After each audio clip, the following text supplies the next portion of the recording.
Uma semana decisiva para esclarecer a morte da família de policiais militares em São Paulo. A polícia já concluiu que o garoto de 13 anos, filho do casal de PMs, matou todos e depois se suicidou. Veja agora como a investigação chegou às conclusões que devem ser divulgadas em poucos dias. Um adolescente de aparência tranquila, tímido na relação com os adultos, falante e decidido entre os colegas da escola, fã de jogos violentos. Um líder nato, que apesar da saúde frágil, sabia atirar e dirigir.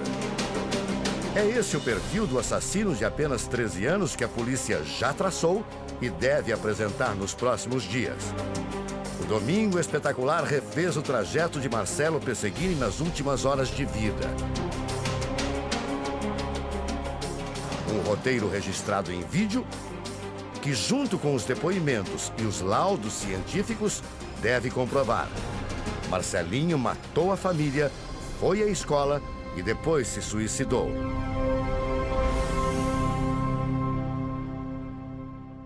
A distância entre a casa da família Pesseguini e a escola é de cerca de 5 quilômetros. À 1h15 da manhã, as câmeras de segurança próximas à escola registram o carro passando por aquele obstáculo. O garoto estaciona o carro neste local, cerca de 150 metros da escola. Ele aciona o freio, dá uma pequena ré e estaciona. E fica dentro do carro durante toda a madrugada.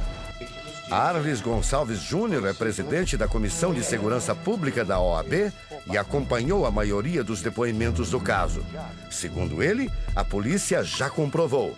Marcelinho estava sozinho dentro do carro.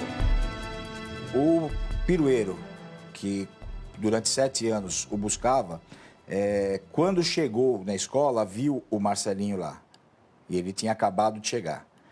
Ele sai e vê o carro da Andréia. E ele passa ao lado do carro da Andréia e constata que não tem ninguém dentro do carro. E o Marcelinho tinha acabado de descer do carro, coisa de minutos.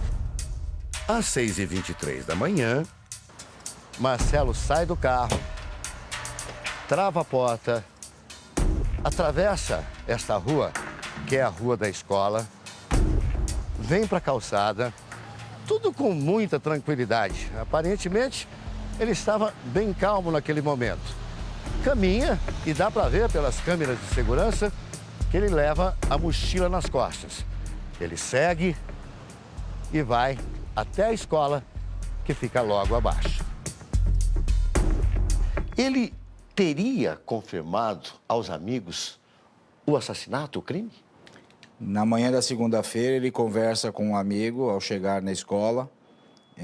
Na realidade, o amigo entra na sala de aula, o Marcelinho já estava na sala.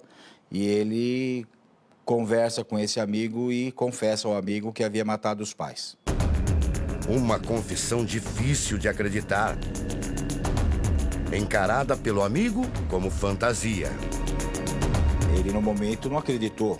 As crianças todas não acreditavam que isso que ele falou algumas vezes que faria fosse verdade e ele realmente iria fazer. Às 11h30 da manhã, Marcelo e 2 amigos saem da escola. As câmeras registram. Ele é o que está de capuz. Neste local, os amigos se separam. Os 2 coleguinhas de Marcelo seguem por essa calçada.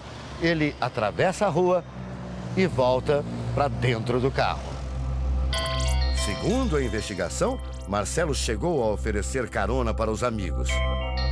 Mostrou que estava de carro, mas os colegas recusaram a oferta. O garoto passou 10 minutos dentro do carro. O que ele fez exatamente ainda é um mistério.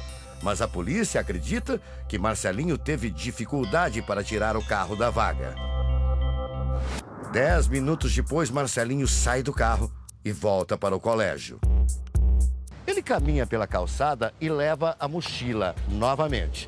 As câmeras de segurança mostram que algo está incomodando Marcelo na cintura, porque ele ajeita a blusa. Algo estava ali.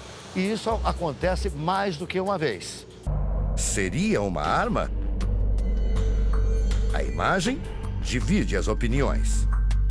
se nós compararmos a altura dele, a altura suposta dele, em torno de 1,50 m, 1,60 m, com a dimensão dele segurando o objeto, parece uma dimensão compatível com uma carteira ou um smartphone. É um movimento típico de quem está armado, puxar a arma para cá, para você encaixar, e com a ponta do dedo você puxar ela para cima para acomodar no corpo. Quase meio-dia. Aquela câmera de segurança registra o exato momento em que um carro preto sai deste estacionamento que fica ao lado da escola. Marcelo pede uma carona para um colega e o pai dele.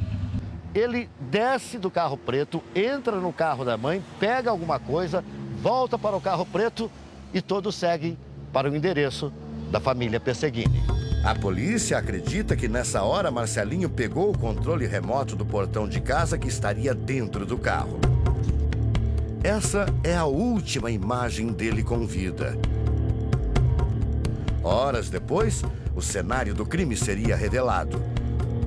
5 pessoas mortas. O pai e a mãe, policiais militares, a avó e a tia-avó, além de Marcelinho.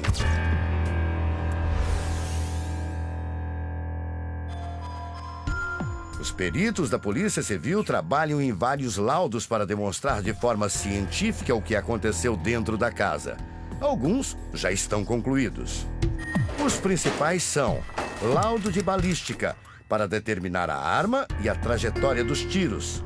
Residuográfico, para encontrar fragmentos dos disparos.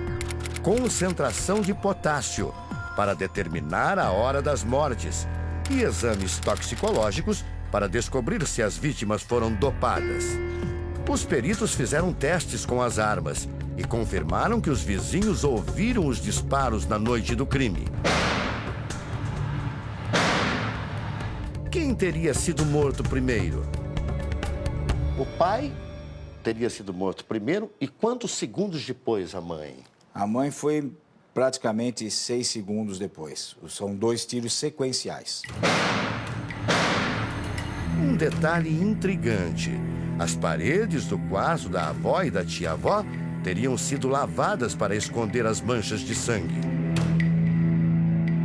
O computador da família Pesseguini também é considerado peça-chave nesse quebra-cabeça. A polícia espera saber, por exemplo, se Marcelinho pesquisou ou não maneiras de dopar os pais.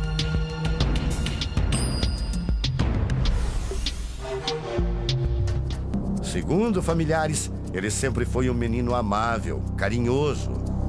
Mas os depoimentos ouvidos pela polícia esta semana revelaram uma face obscura do adolescente. Para os amigos, Marcelo dizia que se sentia uma pessoa solitária. Em um certo momento, teria dito orgulhoso: "Hoje meu pai matou 2 bandidos." Outro colega disse também à polícia que Marcelinho já havia tentado matar a avó com uma flecha.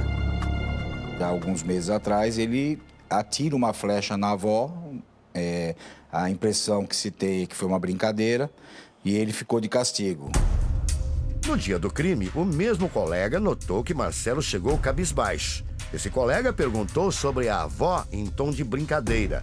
A resposta foi surpreendente. E o amiguinho fala para ele: você tá de castigo novamente? Você tentou matar sua avó? Uma brincadeira. E ele responde: desta vez eu consegui. Marcelinho gostava de videogames violentos. Era fã de um personagem que comandava um grupo de assassinos profissionais. Inspirado na ficção, ele e mais 4 amigos de escola criaram um grupo chamado Os Mercenários. O Marcelinho era um líder natural com relação aos amigos. Eles faziam brincadeiras com relação ao jogo, e o jogo é um jogo de mercenários. A ideia de Marcelinho era reunir o grupo depois dos assassinatos e fugir. Na segunda-feira, ele convidou vários deles para fugir com ele. Nenhum aceitou, mas ele convidou. A polícia também vai pedir o parecer de um especialista para traçar o perfil psicológico de Marcelo Pesseguini. O escolhido foi o psiquiatra Guido Palomba. Mesmo sem ter ainda os laudos e depoimentos, Guido Palomba diz que já é possível traçar um perfil do suposto assassino. Existem dois fatores já básicos que eles dão subsídio a uma possível anormalidade mental. O que não se sabe é o que ele tinha, mas que tinha. Quais são esses dois fatores? Primeiro, a frieza com que ele se porta depois de ter assassinado os familiares. E o segundo ponto é que ele se suicida. Nenhum suicida é normal mentalmente, porque o suicídio é voltar-se contra o próprio instinto de preservação. Guido Palomba lembra que casos como esse são menos raros do que se imagina. Em 1985, por exemplo, Roberto Agostinho Pelkert, na época com 18 anos, matou a tiros e facadas a mãe, o pai e os 3 irmãos após uma discussão por conta do som alto. O crime chocou o Brasil e virou manchete dos principais jornais. O assassino está preso até hoje em um manicômio judiciário. Quanto a Marcelo Pesseguini, Guido Palomba começa a desenhar o que pode ter acontecido no dia 5 de agosto. Num estado de estreitamento de consciência, praticou o delito. Pegou o carro, dentro do carro, dormiu, que também é possível, dentro de um estado psicopatológico que eu penso que ele tinha. Levanta como se nada tivesse acontecido de fato. Como se aquilo fosse, no máximo, na cabeça dele, um filme que ele assistiu. Não um filme que ele participou como ator-autor. E aí ele vai na aula, conversa, ninguém praticamente descobre nada. Ainda num estado de possível estreitamento de consciência. Quando ele chega em casa, a consciência se abre novamente. Aí ele percebe de fato o que aconteceu, aquilo que estava um pouco obnubilado na cabeça dele, volta à cena real. Então ele se mata. O psiquiatra diz que, além do distúrbio mental, outros fatores teriam levado Marcelo a praticar o crime. Marcelinho era um adolescente, filho de militares, portador de uma doença incurável, tomava remédios de uso contínuo e se divertia com jogos violentos. Nenhuma dessas condições, isoladamente, levaria ao crime. Mas a combinação delas, sim. Resta saber qual foi o estopim. Como Marcelo está morto, dificilmente saberemos. Pode ter sido, sabe o quê? Uma bronca. Pode ter sido uma repreensão, um castigo, que isto fez com que o gatilho fosse disparado naquele revólver que já estava com o cão armado. Isso mostra por que ele matou no dia 5 e não no dia 4, por exemplo. Isto vai ser permanentemente incógnito.